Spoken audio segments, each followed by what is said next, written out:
Saludos, mis amados hermanos, amigos, familia, compañeros. Aquí su hermano y amigo Eduardo Gándara transmitiendo desde Oregon y para todo el mundo y hasta donde llegue esta señal. Que la paz de Cristo sea con cada uno de ustedes y que su grande amor pues nos siga cubriendo, nos siga abrazando.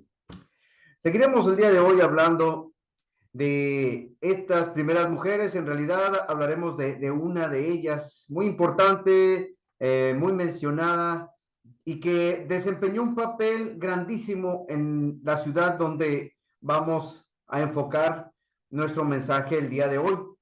Dios siempre ha tenido un gran plan para su iglesia y en ese plan han estado involucrados hombres y también mujeres. En el libro de los Hechos, pues encontramos estos relatos importantísimos, relatos que a nosotros nos sirven para poder darnos cuenta cómo se llevaron a cabo aquellas primeras reuniones, aquellos primeros cristianos, cómo llegaron, las primeras mujeres cristianas, qué hicieron, cómo lo hicieron, dónde vivían, a qué se dedicaban.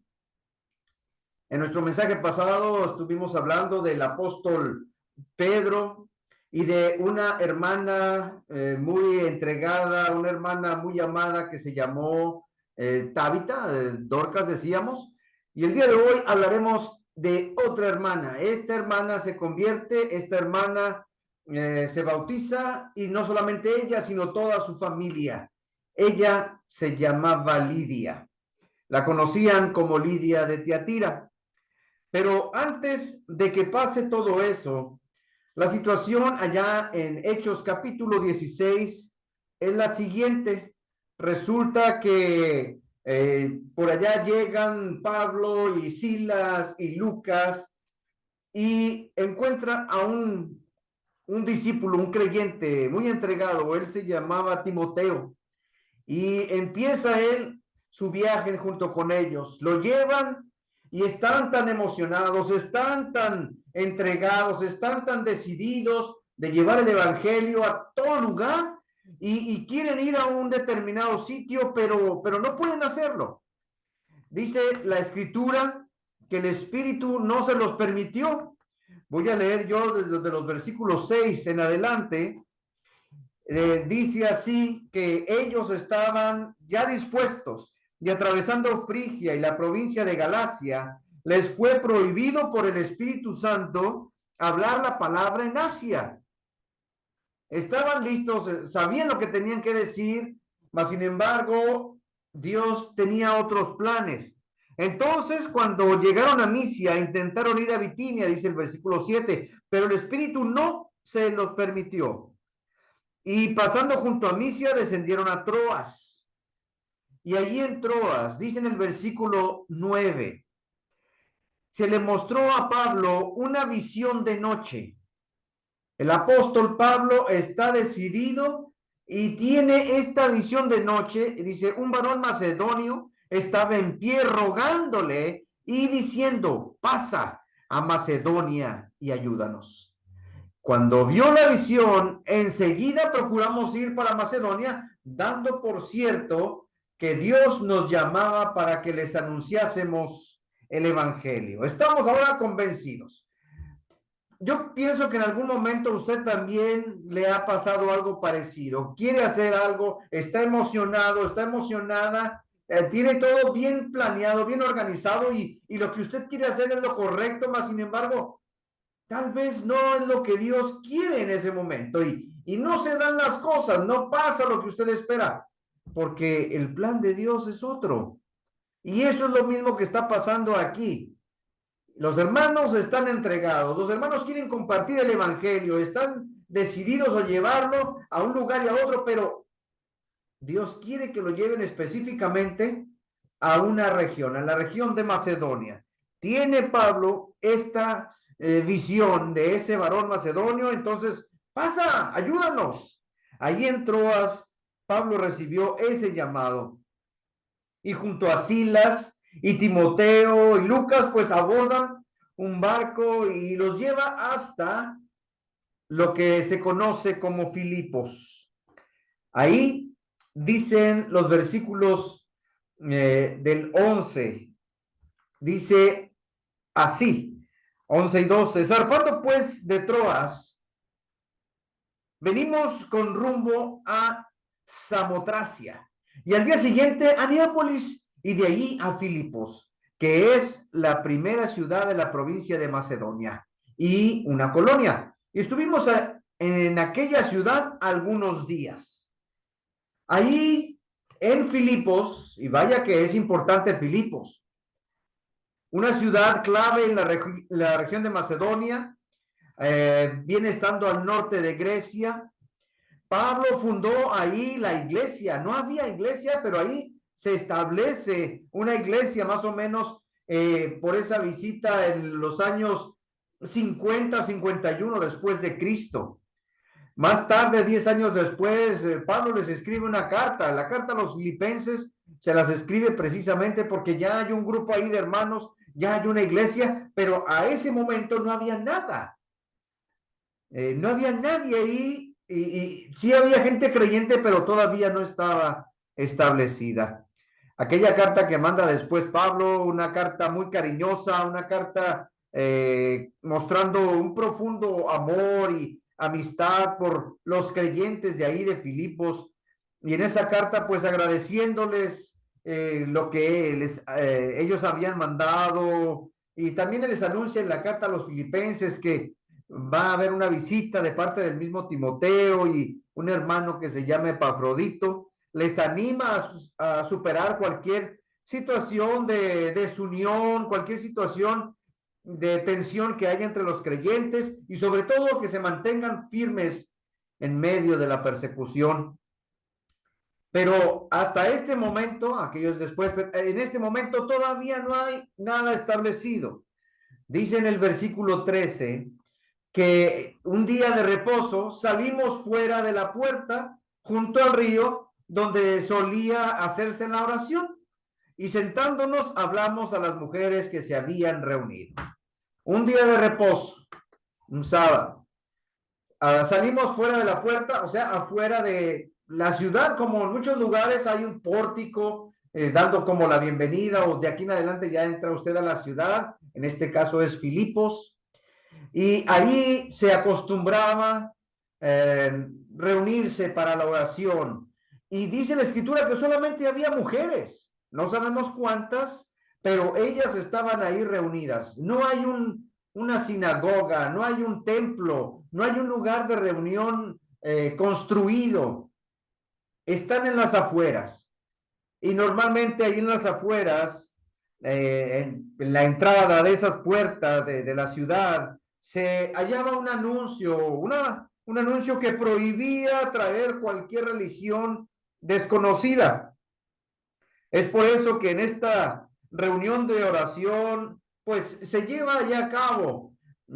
Ahí tienen otra creencia. Después Pablo tiene problemas porque empiezan a acusarle de que anda trayendo nuevas filosofías, después de que ayuda a una muchacha que tiene un demonio por allá y luego aquellos hombres dicen, acusan a Pablo de causar problemas, revoltura y lo meten a la cárcel a Pablo, pero eso viene después.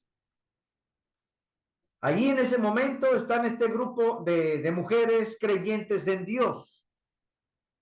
Aparte, pues había una ley judía que decía que si no había un grupo mínimo de 10 varones, pues entonces no era necesario construir ninguna sinagoga, ningún lugar de reunión ni nada, porque había muy poca gente, muy pocos creyentes.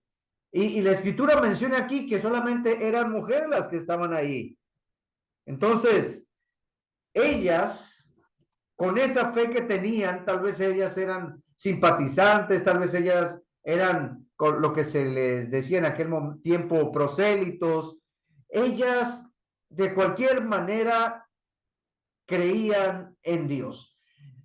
A veces me han preguntado, ¿qué pasaría si nada más hay un grupo de mujeres y quieren tener un estudio, quieren tener una reunión? Pueden hacerlo, claro. Si no hay ahí varones presentes, si no hay alguien que las pueda dirigir, que las pueda ayudar, entonces ellas pueden tener su reunión de oración y su reunión de poder mencionar algo acerca de Dios.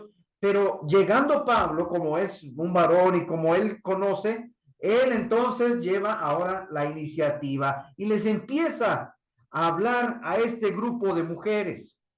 En el versículo 14 dice que una mujer llamada Lía, vendedora de púrpura de la ciudad de Tiatira, que adoraba a Dios, estaba oyendo. Y el Señor abrió el corazón de ella para que estuviese atenta a lo que Pablo decía.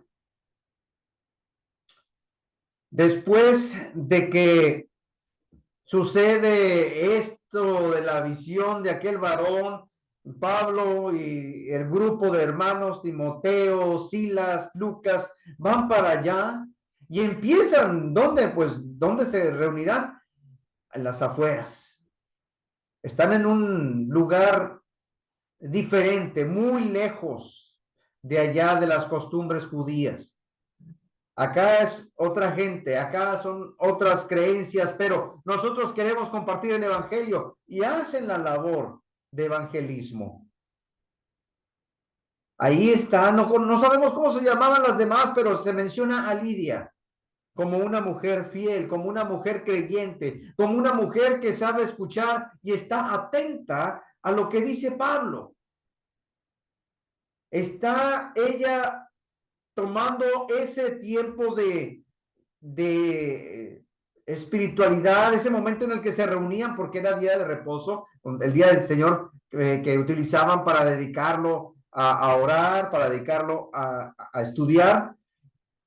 Su negocio era pues básicamente comerciante, llevaba, traía, vendía telas preciosas. Se piensa de que Lidia era una mujer con posibilidades económicas, una mujer acomodada, una mujer que tenía, porque ella, ese negocio que tenía de la venta de telas o el color púrpura, solamente la gente de dinero podía pagarlo.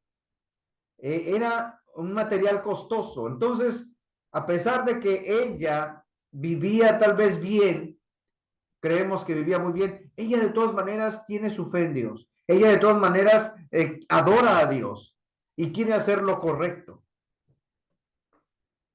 Ella es una mujer que está dispuesta a seguir la voluntad de Dios.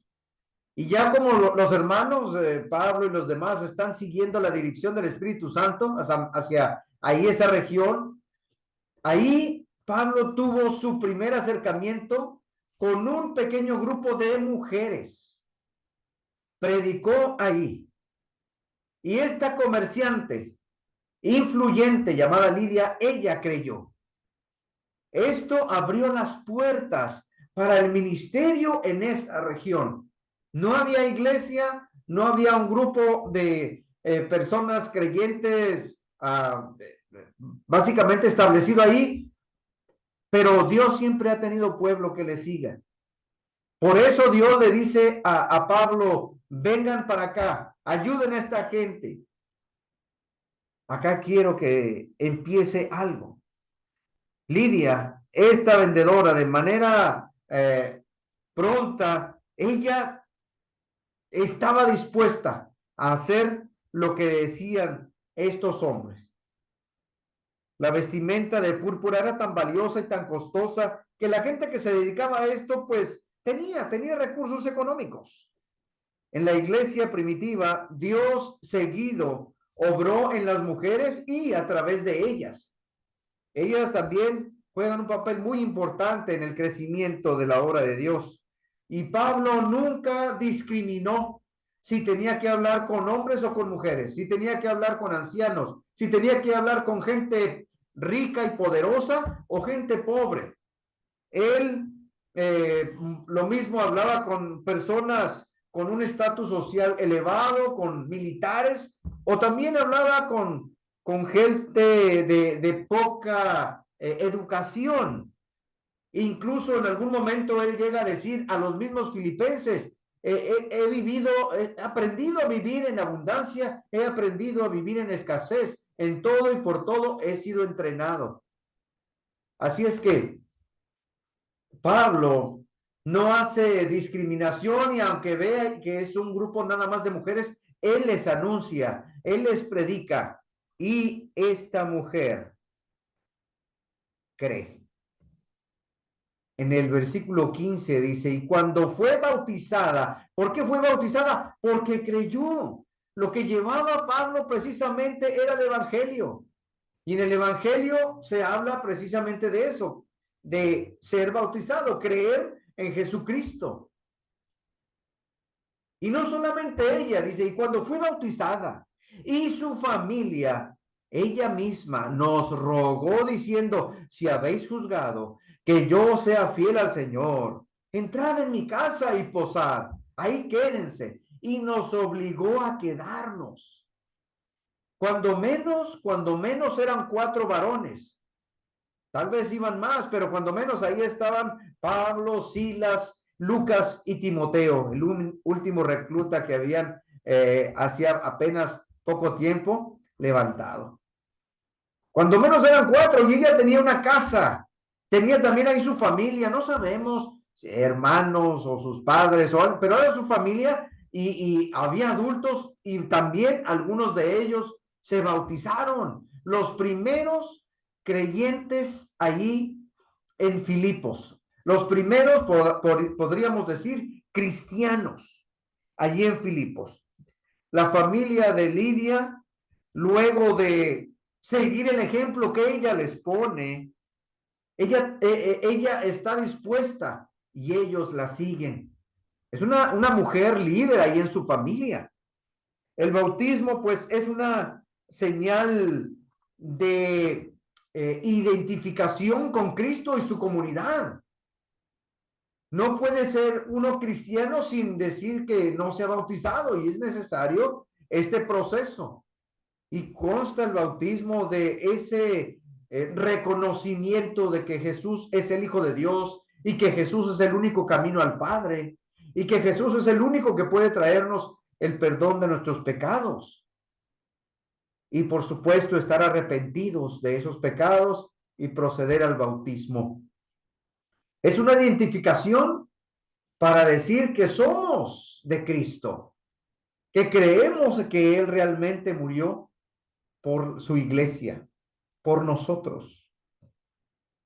Al creer esto, Lidia, al creer esto, su familia, allí empieza el primer grupo de creyentes cristianos. Todavía ni siquiera tienen un lugar de reunión, tal vez empezaron a reunirse ahí en la casa de ella, no lo sabemos con certeza, porque dice la escritura que se quedaron unos días ahí, saliendo nuevamente Pablo a compartir el evangelio. Por allá se encontraron esa mujer que tenía un demonio de adivinación y estaba siempre, dice la escritura, que donde quiera que ellos andaban, esta mujer estaba diciendo, estos son hijos de Dios, estos son personas hijos de Dios, y Pablo dice, ya sal de esta mujer.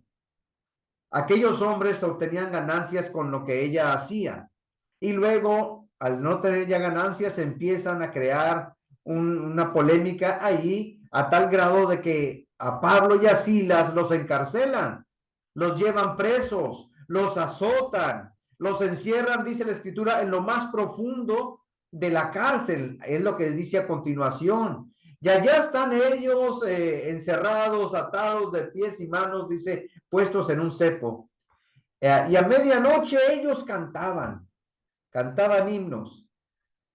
Sobrevino un temblor y todas las puertas de la cárcel se abrieron y los presos, teniendo la oportunidad de escapar, ya casi lo hacían, el carcelero estaba ya por quitarse la vida porque no iba a poder detenerlos a todos y Pablo le dice, detente, no hagas nada, aquí estamos todos.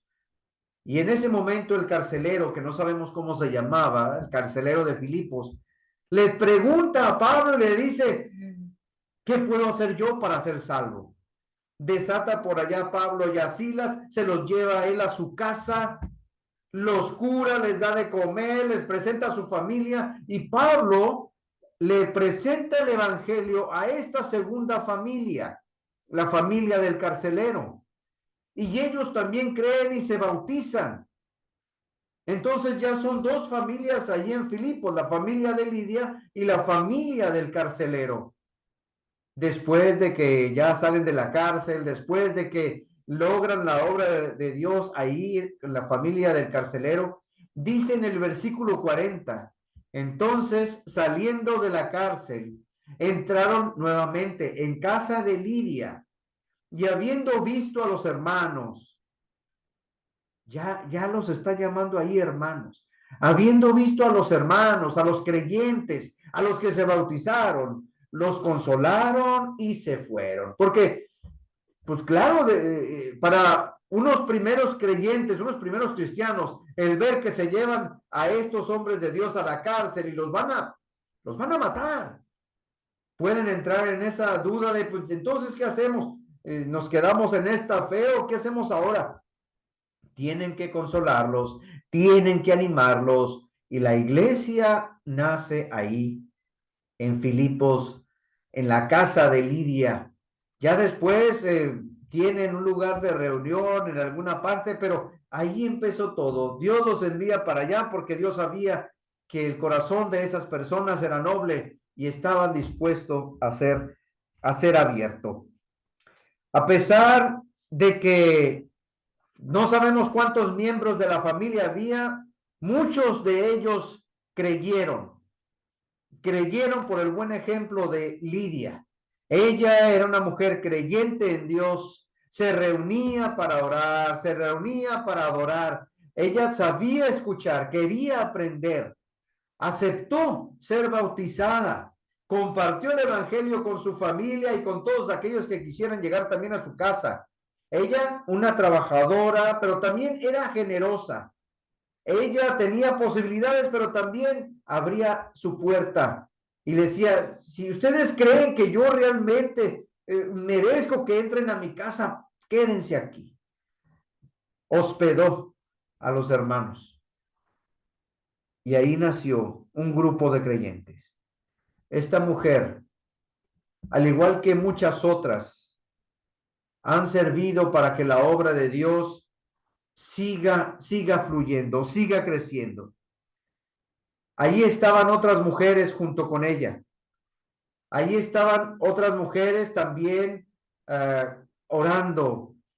Unas mujeres que realmente amaban a Dios y creían como todavía las hay el día de hoy. Y Dios sigue obrando en mujeres como Lidia. A lo mejor usted conoce a una. Yo conozco varias hermanas que son bien serviciales, bien dispuestas a que en su casa haya una reunión, una oración, un estudio. Usted siga proveyendo, usted siga abriendo su casa. No, hermano, es que yo no sé hablar, yo no sé. Pero si está su casa de por medio, pues y la puede prestar, familia, amigos o alguien más puede llegar ahí. Pero lo que necesitamos estar es dispuestos, pidiéndole a Dios que abra nuestro corazón, que abra nuestro entendimiento y que con lo que tengamos, con lo que podamos, lo demos para el Señor. En este caso, quédense aquí, dijo ella, pasen aquí el tiempo que tenga que pasar. Y predicaron ahí los días que estuvieron por ahí en Filipos. ¿Qué está haciendo usted para que la obra de Dios siga llevándose a cabo? En el caso de Lidia, yo quiero que esto crezca, yo quiero que esto se haga. ¿Qué estamos haciendo nosotros para que la obra de Dios continúe? Si algo de repente no nos funciona, si algo de repente no se da, tal vez es porque no es por ese lado. Dios quiere que hagamos algo más. Usted vea el ejemplo de Lidia, tome el ejemplo de Lidia y haga usted su parte. Haga usted lo que le corresponda. Que Dios nos bendiga, que nos dé valor, pero que también nos dé generosidad, que nos dé mucha fe para ser de ejemplo a nuestra familia, a nuestros amigos, y que también quieran, así como Lidia, seguir los pasos de ella. Ella no forzó a nadie, ellos creyeron por el buen ejemplo que ella puso. Bendiciones, mis amados hermanos, que Dios sea con todos nosotros. Nos vemos pronto.